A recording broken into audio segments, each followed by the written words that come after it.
Alright, so welcome back to the OneClass channel. Again, my name is Joey. I'm going to be your chemistry teacher for this session.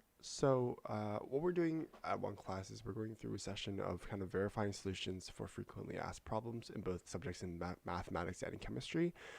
Today what we're going to do is we're going to focus mainly on high school chemistry in the junior level as well as in the senior level. I have about 10 questions ranging from basically in the Ontario curriculum, what you would find from grade 10 all the way up to grade 12 problems. And if you're tuning in from the US, it's basically anywhere from in chemistry in the US curriculum in high school. My name is Joey. I'm currently an Ontario school educator. I'm working for OneClass.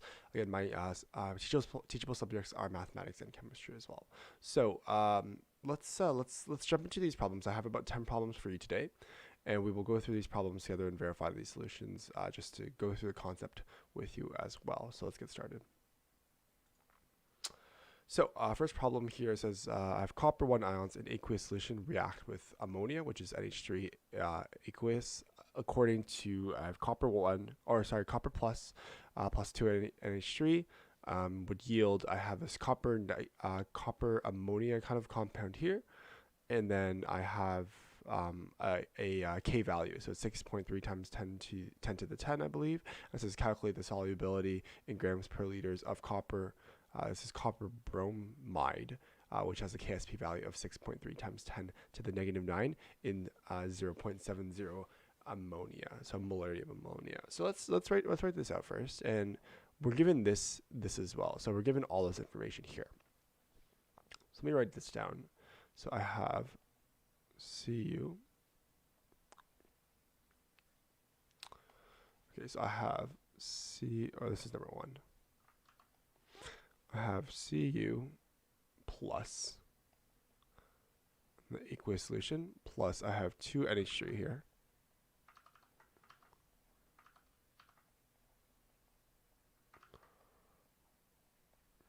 And then I'm going to get, I have this copper kind of ammonia compound here.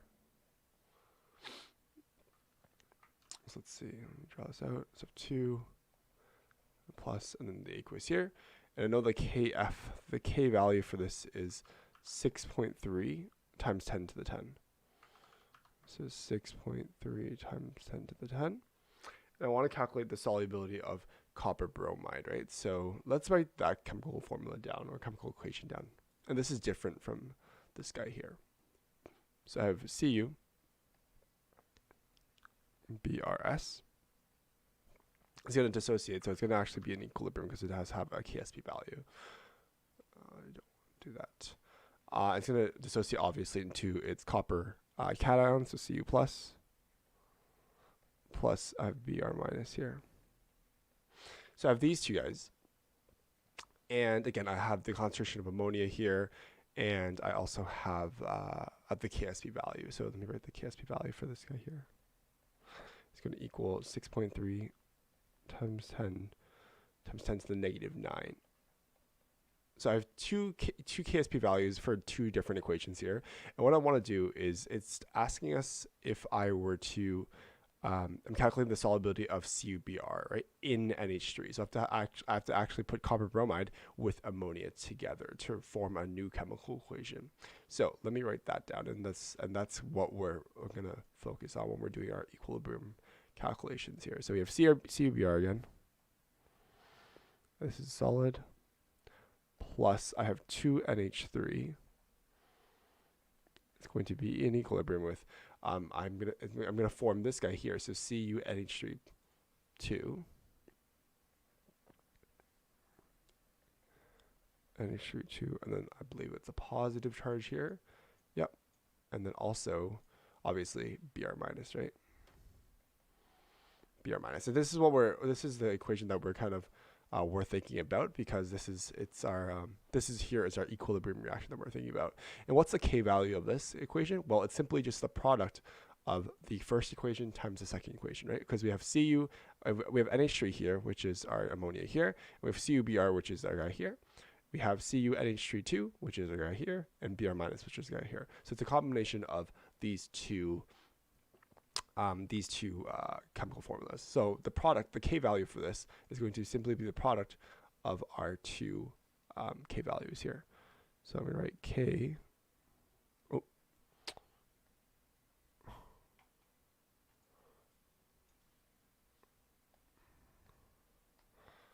Give me a second here. Oh, mouse isn't working. It's bugged out again. Sorry.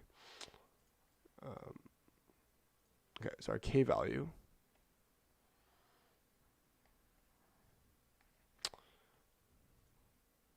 is just the product of basically the 6.3 times 10 to the 10 times 6.3 times 10 to the 9 here.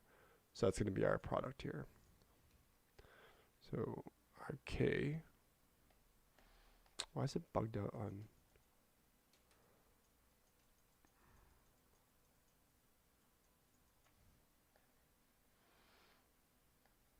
Don't know why I can't write on this. It's very, very weird.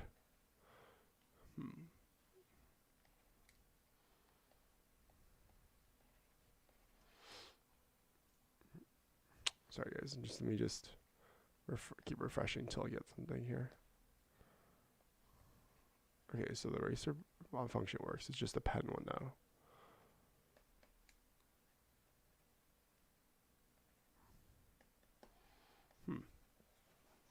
Oh, I have a type function here. So the arrow function doesn't work as well. That's very, very weird. Okay, try this one more time. Yeah, I don't know why it's defaulting to it. I might have to refresh the page here. And I might have to just erase all here. Sorry guys. Let me just get rid of this page here.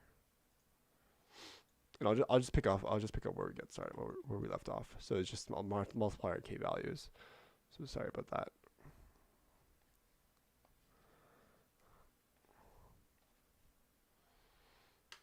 Maybe I'll replug in my tablet here. Don't know why it's bugging out today. Sorry about this.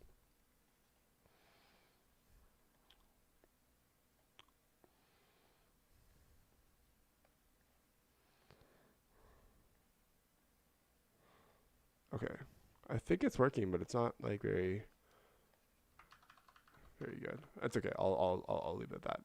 So number one, we had some type of CU.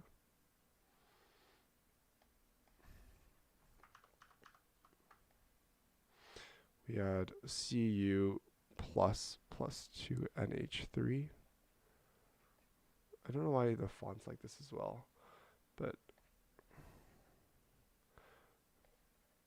it's not very good. I might have to change programs. PR minus. And this is our chemical formula for this, right? And I said our K value is simply the product of these two guys. So K, KF, and our KSP value. So our K value is going to be 6.3 times 10 to the 10 multiplied by 6.3 times 10 to the negative 9. And this will give us a value of, let me multiply that for you on the calculator.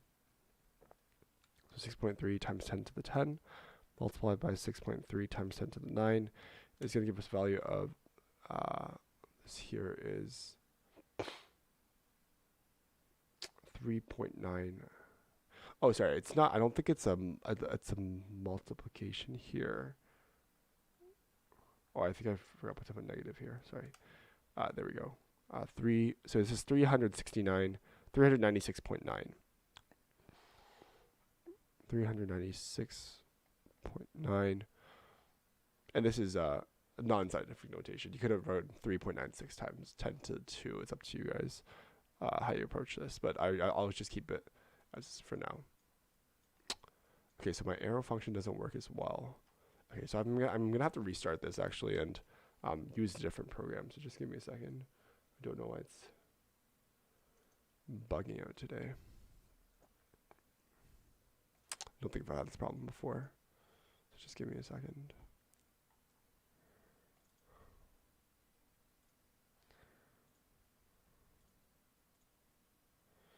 Okay, so let me rewrite this. I want to change this. So I'll go here. Oh, no, I didn't want to bring that. I want to bring the other guy here. Okay, So I'm going to use this program instead. Sorry about this. Okay, so I have, let me redraw this again. So I have CuS plus 2NH3.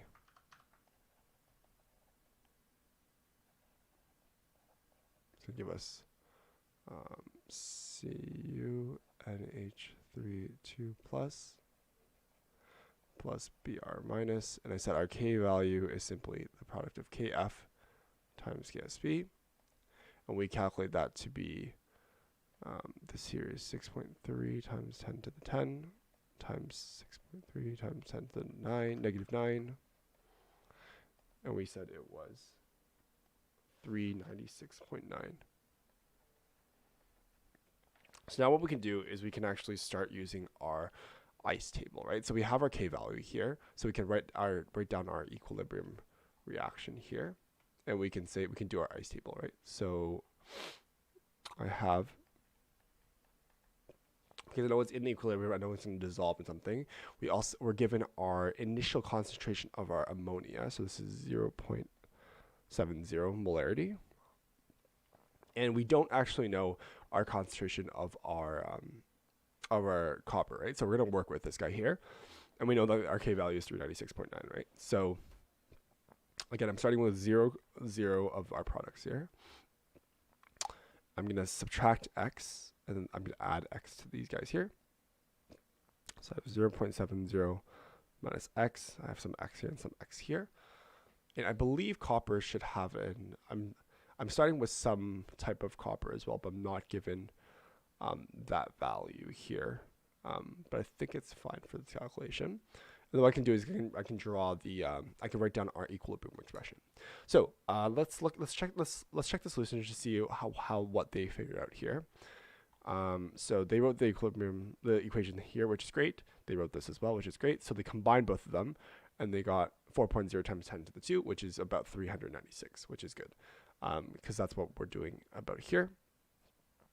And they wrote down the ice table, and oh, they have a 2 here. That's actually really good, because the ammonia also had a coefficient of 2, so I forgot actually to put the 2 here, so that's my fault here. Let me erase this. Let's see, how do I erase? Is this a soft eraser? Okay, nice. So I'm gonna erase this. Okay, and then I'm gonna do. So this is again a new program for me, so I'm not quite sure how to use this. This is minus 2x here, and this guy should have been. Oh, this guy will be minus 2x because of my the coefficient here of ammonia. So that's my fault here. Minus 2x here. And then what I can do is I can write the equilibrium expression, right? So I know that K here is going to equal the concentration of our products, which is going to be CuNH3 2 plus Br minus all over our concentration of our ammonia. And then this is going to have to be squared, because again I have the coefficient as a 2 here, right? So it's going to have to be squared, and these guys are the coefficient is just simply 1. And I know that this guy here was, I believe I wrote down 396.9. So this is 396.9 is going to equal x squared at the top divided by 0.70 minus 2x. Then what we can do is we can isolate this algebraically, right? So I can say, I can move the denominator to the other side. So I would get 0.70. Oh yeah, 277.83 is going to equal, or sorry, minus, this is 396.9 times 2, times negative 2, minus 793.8 x minus x squared equals 0. And then I can use the quadratic formula to figure out what x is here, right? So I'm going to do that, and I'm going to say x here is going to equal. And again, I'm not going to use a small x approximation because I don't know if this is actually quite small enough here. So I'm just going to use the quadratic formula instead. So -1, -73.8, and 277.83. we get a value of 0.349 here, and that's the only positive value that I get here. So this is 0.349, or you can say 350. 350, because I'm looking at my significant digits, and I only have 2 here. So I'm actually going to write 0.5. 0.35 is going to be our answer here for molarity. And this is the molarity of our, so this here is the molarity of our of the concentration here. So let me check if they got that as well, and they did. So the 0.34 here, and now we know the concentration of our bromide, right? Of our Br minus here, right? So what we can do is we can actually just substitute. We can do our unit analysis to figure out what our solubility is in grams per liter. So I'm going to take this, which is 0.35, and shift it up here. I'll do this in a different color here. So 0.35, and this is in moles per liter, right? Is in moles per liter, which is the big M here, and I want my solubility in grams per liter. So what I'm going to have to do is I'm going to convert these moles into grams. So in order for me to do that, I'm simply just rearranging I'm solving for my mass, right? For my moles. So you can say that N equals, moles equals mass over molar mass, which means my mass is going to equal my moles times my molar mass here. So I have 0.35 as moles. I'm going to multiply that by the molar mass of, this would be the molar mass of our CuNH32 here. Or sorry, this is our molar mass of our copper bromide, because that's what we're solving for. My bad. So this is the CuBr that we're solving for. So it's this guy here. So I'm going to take out my periodic table actually and solve for that for you. Because we're solving, again, our end goal is solving for the solubility of our copper bromide. So that's what we're doing here. So it's 63.546 here. So 63.546 plus our bromide atomic mass, which is 79.904. 79.904. And this is in grams per liters here. And then we should be able to solve for our, or this is grams per moles actually.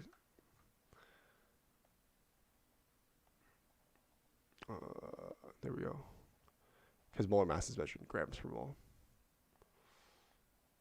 So these two guys cancel out. I'm left with grams per liters here, which is going to be, let me use my calculator here. So I'm going to do 63.546 plus, this is 79.904. And then we're going to multiply that by 0.35 to get our answer, which is 50.20. So this here is our answer, 50.2 grams per liter. This here is our answer for the solubility of CuBr, and this is very close to this answer as well. I might have gotten a rounding error from 0.35 here, and also from 143.45 might not be the exact atomic mass of CuBr, and that's probably the case here.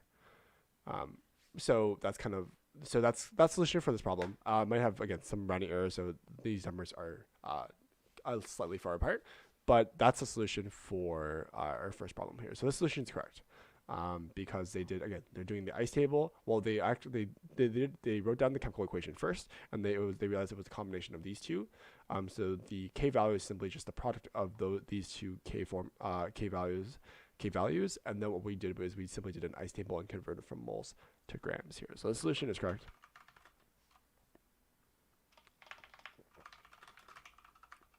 Good analysis.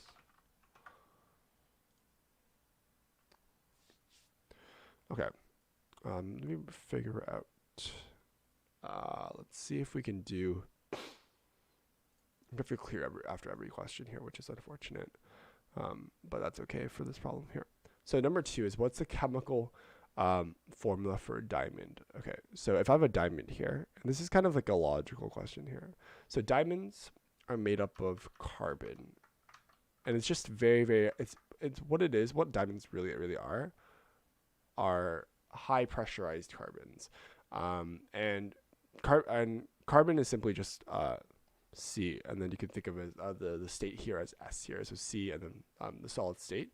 And what it is carbon it actually exists as many forms, right? You know carbon here, the solid carbon here as soot, which is kind of the stuff, if you like go campfiring or whatnot, it's kind of the black stuff that you see whenever you burn something.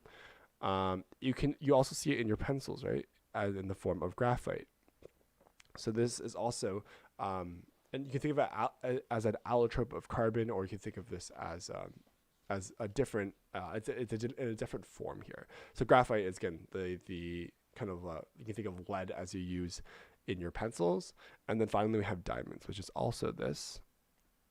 But diamonds are only made in very, very high pressures and in very, very small spaces. So they created, usually found kind of in mines and whatnot, because the earth provides a lot of pressure so you can on the carbon, so they actually naturally make diamonds here as well. So when you ask the chemical formula for a diamond, it's simply just this guy here. So it's just carbon in the solid state. And again, you can specify this by saying, oh, maybe C of a diamond here, to specify or to differentiate between the soot and the graphite as well.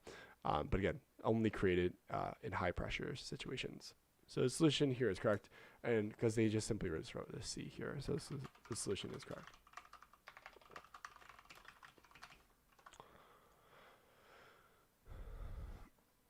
Okay. Number 3. So an unknown compound was determined to be 74.97 carbon, 8.39 hydrogen, and 16.64 oxygen. Calculate the empirical formula. So I have percent composition here. It's this question. So I have 74.97% of carbon, 8.39% hydrogen, 16.64% oxygen. And then this all adds up to 100%, right? So how would you figure out what the empirical formula is? Well, I'm going to assume my sample has 100 grams, and that's the easiest way to do this assumption. So I can assume 100 grams. And basically, this converts all of these guys here into mass, right? So I have 74.97 grams of carbon, 8.39 grams of hydrogen, and 16.64 grams of oxygen here. And what I can do now is I can find the moles, right? Because the moles are the very, very important part, because it shows me the proportion in an empirical formula. So I'm simply going to multiply that by the molar mass, right? Or sorry, divide by the molar mass here. So I have grams here, and I have grams per mole. So I'm going to divide by the molar mass, right? So this will be, I'm dividing. Again, moles equals mass over molar mass here. So let me write that. Write that down here as my formula. So we call that moles equals mass divided by molar mass. So I'm dividing here by the molar mass because I already have the mass here. So I'm dividing by, in this case, this is 12. Oh, that's a different color here. It's okay. 12 grams per mole. Hydrogen is about 1.008 grams per mole. And oxygen here is 15.999 grams per mole. And you can double check that if you wanted to in the periodic table. Again, carbon is 12.011. Actually, let me do 12.001. Actually, it might be a bit better for us.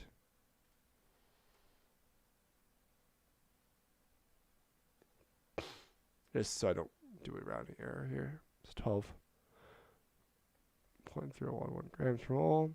Hydrogen is 1.008, like I said before, and oxygen is 15.999, right? So this is good. And then we're simply just dividing these numbers here to get our moles. So we do that in my calculator.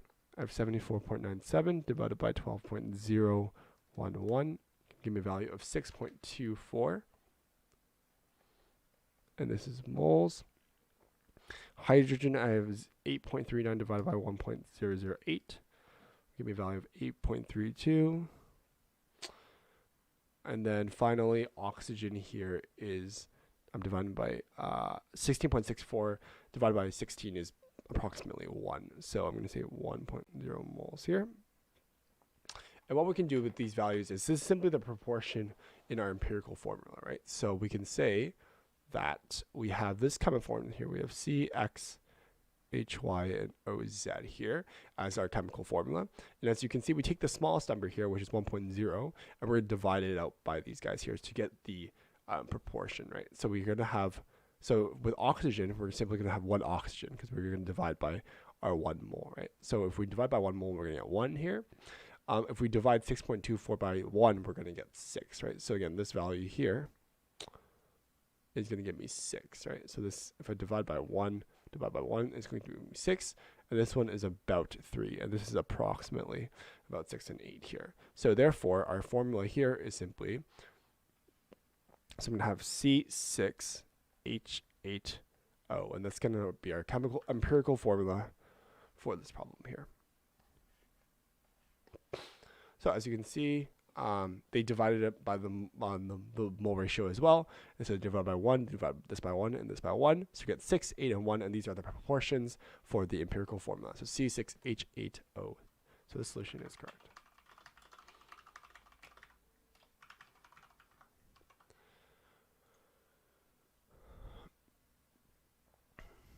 All right, let me clear this. Okay, it says, which sample is there? I think it's cut off here actually, so give me a second. Okay, so which sample contains the greatest number of atoms? Okay, so let me write this down here. Oh, there we go. That works better. And this was question 4, I believe. Yeah, that's question 4. Oh, I don't want that. Decrease this here. It's got a bit thick.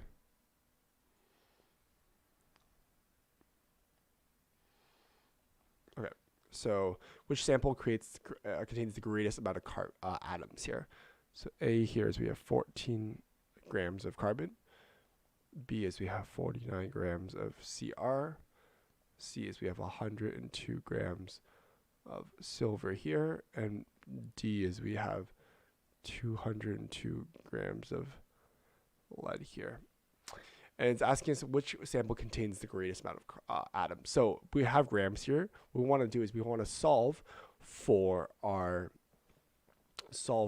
the number of atoms, right? So in order for us to do that, we're going to have to find our moles first, and then what we can do is we can multiply by Avogadro's number, because that's going to give us the number of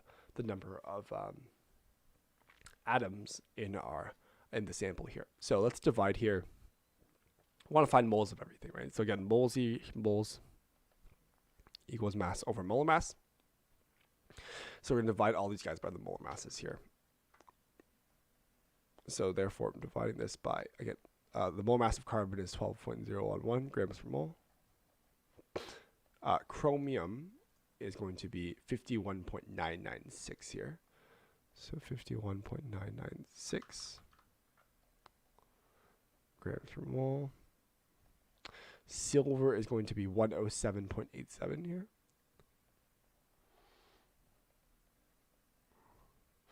And finally, lead here is 202 PV here, 202 grams, which is 207.2 here. So this is going to be 4 values here. So I'm going to do this, do those operations with the calculator. So 14 divided by 12.011. It's going to be a value of 1.1656. I'm going to take 4 decimal places. 49 divided by 51.996. It's going to give us 0.9424. I have 102 grams divided by 107.87. It's going to give us 0.9456. And then I have 202 divided by 207.2 here. It's going to give me 0.97. 0.49 moles. So right off the bat here, I can actually figure out which one already has which sample has the greatest amount of atoms, and it's going to be the carbon here because it has the most amount of moles. And what we're doing, and why we know that is because we're going to multiply all these guys by Avogadro's constant. So I'm going to multiply all of these guys by, or let me simplify this. So multiplying all of these guys by, this is 6.02 times 10 to the 23, right? And this is atoms per mole. So if I multiply all of these guys here, basically I'm going to get the value which is going to be the number of atoms, right, for all of these guys here. And if I were to do this that operation, I'm multiplying by the same number for all of these guys. Obviously, the biggest number is going to be would have the greatest amount of atoms here. So A here is going to be our answer. And if I do that operation for you, so I have 1.1656 times 6.02 times 10 to the power of 23, I'm going to get carbon is going to have 7.02 times 10 to the 23 atoms, and you're going to figure out that this here is the greatest amount of atoms for these samples, even if you multiply these guys here. So copper will have the greatest amount of atoms here. I believe that the solution is missing some type of it's missing some sort of it's missing basically the equation, the numbers here. So I'm going to write that down for them as well. So to figure out the number of atoms in the sample, we will have to divide the masses of the sample by their respective molar masses. So yeah, I'm going to have 14 grams of carbon divided by 12.001 grams per mole. I'm going to equal 1.1656 moles here. B is at 49 grams of Cr divided by 51.996 grams per mole. Give us 0.9424 moles. C is 102 grams for silver divided by 107.87 grams per mole. E was 0.9456 moles. And D is 202 grams for lead divided by 207.2 grams per mole, which gives us 0.9749 moles here. And as you can see,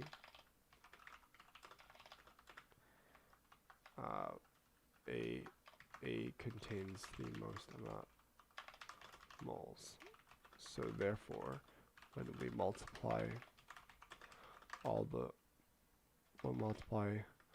the options by Avogadro's number, is it AVO? I think it's AVO. Avogadro's constant to solve for the amount of atoms. A will contain the most amount of atoms in the sample. Therefore, and I'm going to solve for specifically this one here. So 1.1656 moles multiplied by 0.02 times 10 to the power of 23 atoms per mole will give us our value of, what did I solve for here? This is 7.02 times 10 to the power of 23 atoms, carbon atoms. So therefore A is the correct solution. So I'm going to say solution is incorrect because it's just incomplete here, as well as the solution here is incorrect. Okay. Clear this. This is number 4. Number 5 is asking us the IUPAC name of this guy here. I think you kind of like this software, but I might actually use this more often here. I like the control that I have here. So H3C, then CH, CH2, bond C. I have a double bond O here, bond H, O, bond OH here, bond Cl. So how would I label this? So if I wanted to write the IUPAC name of this, I'm going to have to follow the specific rules, right? I'm going to find our longest chain of our functional group, and then we will figure out the naming. And we're going to put some priority on these carbons here. So as you can see here, I have this carboxylic acid group here. So this is our C double bond OH here, double bond OH. So therefore, this carbon has to be put as priority 1 because we know that carboxylic acid takes the most priority in IUPAC. So I have 1 here, and then I'm going to go toward the left here, and this will be 2. This will be 3, and this will be 4 here. So the longest chain of carbons is 1, 2, 3, 4. So it's good. So my ending my ending here is going to be I have all single bonds. It's going to be an alkane chain. And 4, my prefix here is bute, right? So I have bute, and then we know it's carboxylic acid. So I'm going to add OH, and I'll add acid as well. So I have butanoic acid as the things highlighted in red. And then I'm going to do this in green here. Oh, let me do this in yellow here. So I've accounted for basically this carboxylic chain, but I need to account for this chlorine, right? So I know this chlorine here is bonded to carbon 3, right? So this here is bonded to carbon 3. So therefore, all I have to write is 3, and then the chlorine group. So I'm going to change this to 3, and then chloro. So this here is our final answer. 3-chlorobutanoic acid is our answer for this problem. And as you can see, this solution is correct.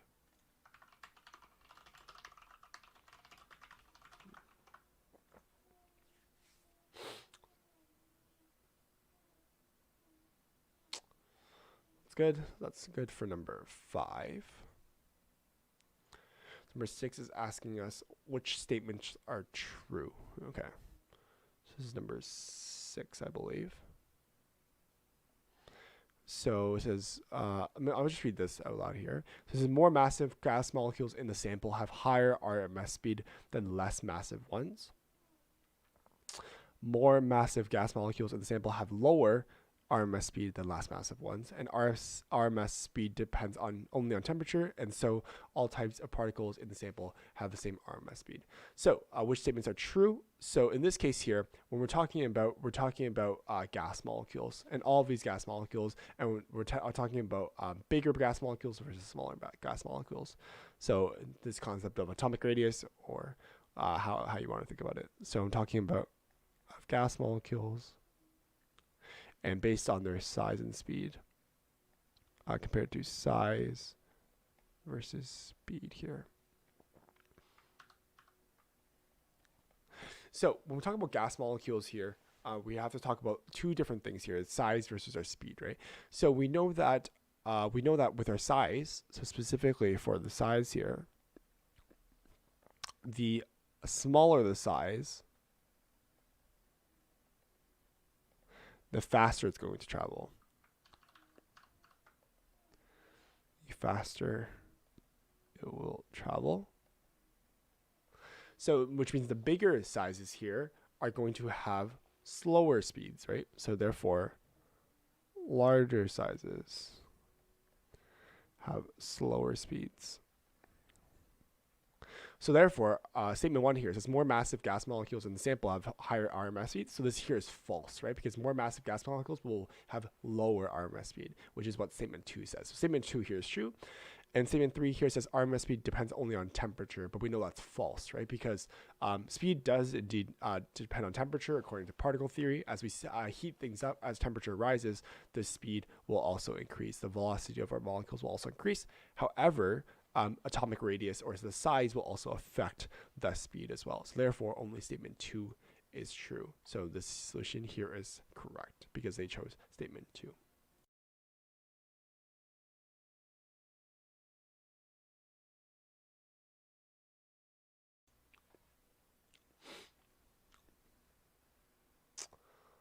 Okay, let's look at number 7. It says label each carbon atom with the appropriate hybridization, sp, sp2, or sp3. So I'm going to re-rotate this, and I'm going to write H3C here, bonded to C, bonded to CH2, CH2, CH3 here. So I want to label all of these carbons. Okay. So we know that for alkanes specifically, alkanes are hybridized in sp3, right? So alkanes meaning they're single bonded together. So this guy here, which means this guy here has to be sp3. This guy here is sp3. And this guy here is sp3. And again, sp3 yields my tetrahedral carbon here. So it has to be single bonded here. And CH2 here is different, right? These guys here, this is here is double bond, right? So this double bond changes things here. It changes things into the sp2 hybridization here. So this guy, this carbon here, instead of sp3, sp2. So it's gonna be our solution for this answer. And let's see. And this carbon is also sp2. I think they asked for this one as well. This here is also sp2. Because again, the double bond makes it so that it's I contain one pi bond and the rest are the sigma bonds, whereas in the sp3 hybridization, they're all single bonds and no pi bonds here. Sorry, no sigma bonds and no pi bonds here. So let's see, sp3, which is good. This one's sp2, this one's sp2, sp3, sp3. So the solution here is correct.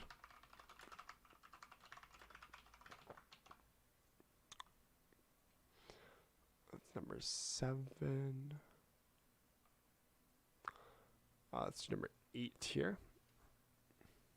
Classify each of these following acids as strong or weak. If acid is weak, write an acid ionization constant. Okay, so I have A, which is HF here. So HF here is, or actually, let me write down all the acids. Or actually, let me write down one by one here. HF here, and I know this is hydrofluoric acid. So hydrofluoric acid here is a strong acid. You could think of hydrofluoric acid as HCl or something like that, but even stronger. So this case here, this will dissociate fully into our water. So therefore, this here is a strong acid. B here, I have HCHO2. And this here automatically right off the bat, I know that this here is an organic acid, right? So this here is going to be, you can think of this as acetic acid, or not acetic acid. This would be methanoic acid here. Methanoic acid. Or you can think of it as formic acid here, because I only have one carbon here, right? So this here would be an organic acid. So this here is a weak acid. And it says I'm going to have to write down the the ionization constants for the weak acids, which is okay. C here is H2SO4. This here is sulfuric acid. I know sulfuric acid here is a strong acid because it dissociates fully in water.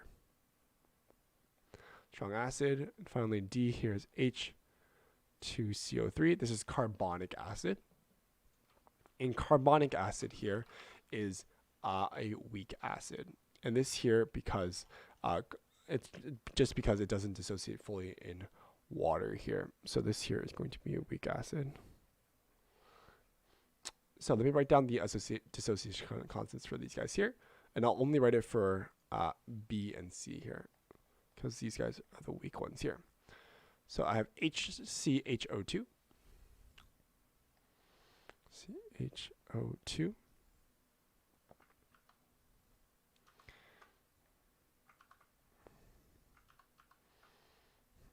I'm going to add water to this. It's going to dissociate obviously into, I have my hydronium ion, and then this is going to lose its H, right? So I'm going to have it's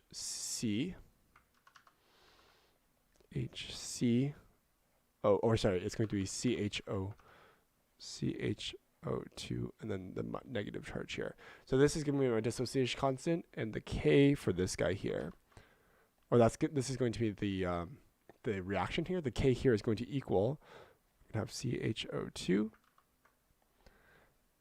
times our hydronium ion divided by HCHO2, the concentration of this. And this will give us our K value here.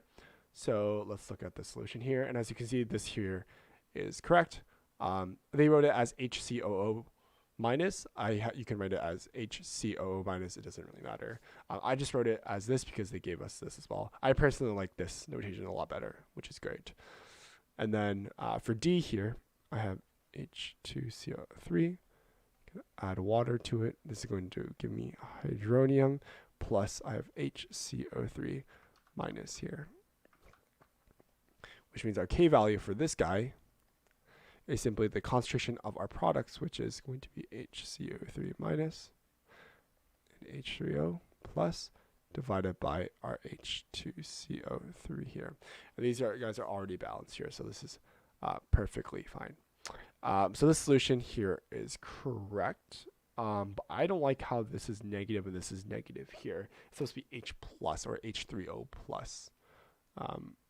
H3O plus here. So let me just correct their solution here. But the solution is correct. Note that H minus is rewritten as either H plus or more specifically H3O plus.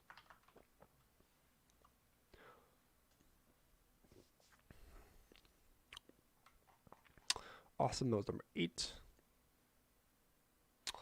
Number 9 here.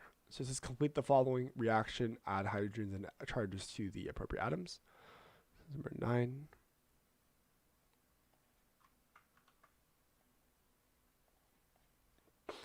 So I have H. I'm going to redraw this diagram here. CH2, bond C. I have a carbonyl group here, or sorry, an amine group here specifically. So I have an NH here, bond CH3. I'm going to add water to it. And this is add water plus acid here, so HCl and heat. And what am I going to get?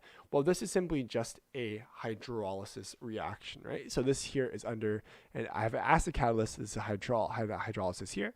So let me rewrite this. So I have an amide. What it's going to do is going to cleave this bond here, right? So I'm going to be left with 2 products.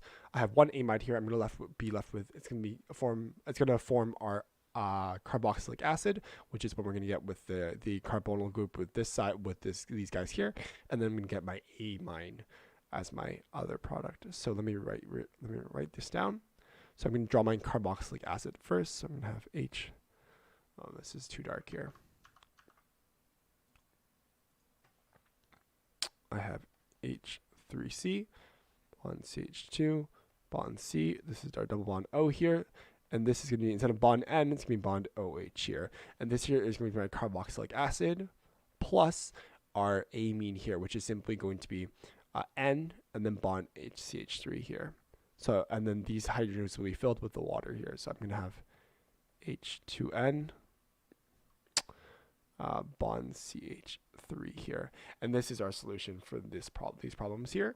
I can't verify this. So it says here, with this reaction, just cleave the nitrogen and add O with a negative charge. So this here should be the correct answer because I'm cleaving it. I'm cleaving both of these guys here. And then the negative charge here is technically correct because it's actually an intermediate of this kind of product. But if you were given water here as well, it's actually going to it's going to pronate the O minus here to become OH here. So technically the solution here is incorrect because it's solving for the intermediate, but I'm going to say here it's correct because it's not technically anything wrong with the solution. So the solution is correct. However, given the polar solvent that is water, we can protonate the oxygen with the negative charge to form the hydroxyl group.